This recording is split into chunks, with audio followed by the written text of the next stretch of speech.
The year I built boundaries was the year I stopped bleeding out my time, my energy, and my focus into everyone else's hands. People will take as much as you give them: your calendar, your peace, your attention. Boundaries are not walls. They are rules of access. They tell the world, this is how you treat me, and this is how I treat myself. Today, we're diving into the science, the scripts, and a 12-month blueprint for building boundaries that actually stick. Because if you're tired of being drained, it's time to stop playing defense and start owning your power. Most people confuse boundaries with barriers. They think setting a boundary means cutting people off, being cold, or pushing others away. But the real definition is this: a boundary is a pre-decided policy for your time, your energy, and your attention. Think of it like your phone's operating system. Without limits, apps would drain the battery until nothing worked. Boundaries are your system updates, rules that keep you functional. There are different categories. Time boundaries: when you work, when you rest. Availability boundaries: when you answer messages, when you don't. Emotional boundaries: how much support you give and when it's too much.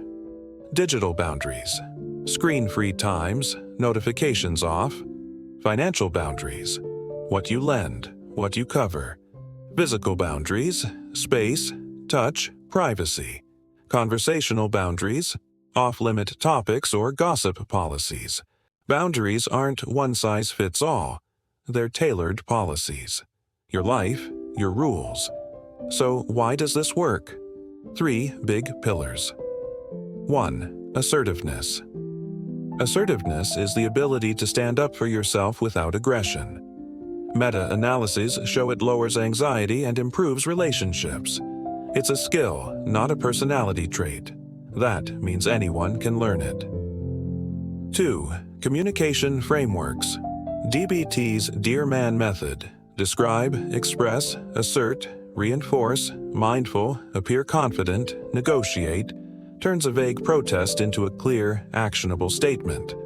Example: when you text me after 9 p.m., I feel pressure to respond. I won't be replying after that time so I can rest, but I'll answer the next morning.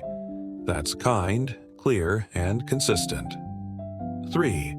Self-compassion. Here's the twist: boundaries don't hold if you're brutal to yourself.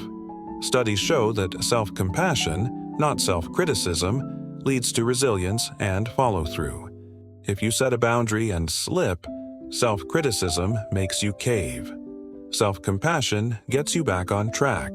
Put simply, assertiveness is the muscle, communication is the tool, and self-compassion is the glue.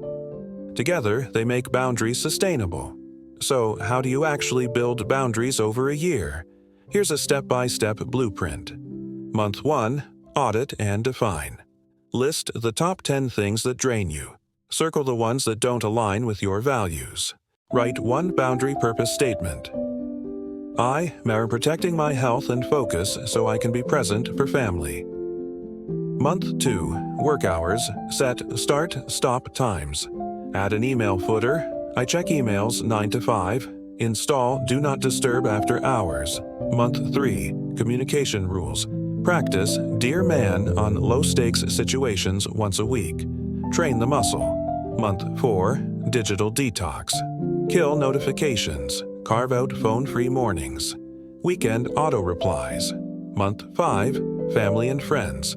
Have one hard conversation. Use NVC.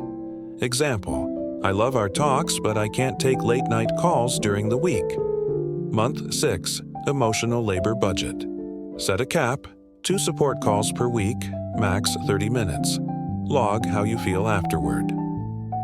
Month 7. Meetings and workload. Shorten all meetings to 25 or 50 minutes. Convert one meeting into an email update. Month 8. Money and favors. Script: I don't lend money, but I can help in this way. Set a specific limit. Month 9. Social commitments. 1 no per week. Track the fallout. Spoiler: most people adapt faster than you think. Month 10. Scope at work. Negotiate role clarity. Drop invisible tasks. Protect your main priorities. Month 11, energy systems. Add a non-negotiable rest ritual. Sleep, exercise, hobby block. Protect it like a meeting. Month 12, review and reinforce. Which boundaries stuck? Which drained you? Keep the top 5, cut the fluff, and add one new boundary for the year ahead. You will get pushback. People who benefited from your lack of boundaries will resist. When that happens, remember 3 lines. Kind, clear, consistent. Delay doesn't mean denial. Let me get back to you. Never explain a boundary more than once. Restate it, then enforce it. And when guilt creeps in, remind yourself. Boundaries protect relationships. They don't destroy them. The year I built boundaries was the year I stopped being exhausted and started being intentional. It wasn't easy. It was awkward, messy, and sometimes lonely. But it was also the year I discovered something simple. Respect begins with the rules you set for yourself. If you want to reclaim your energy, your focus, and your self-respect, this is your year. Build the boundary, protect the battery, and watch how everything changes. On-screen text. Comment your Month 1 boundary purpose below. Subscribe to the Mirror of Power for more strategies to own your process, not be owned by it.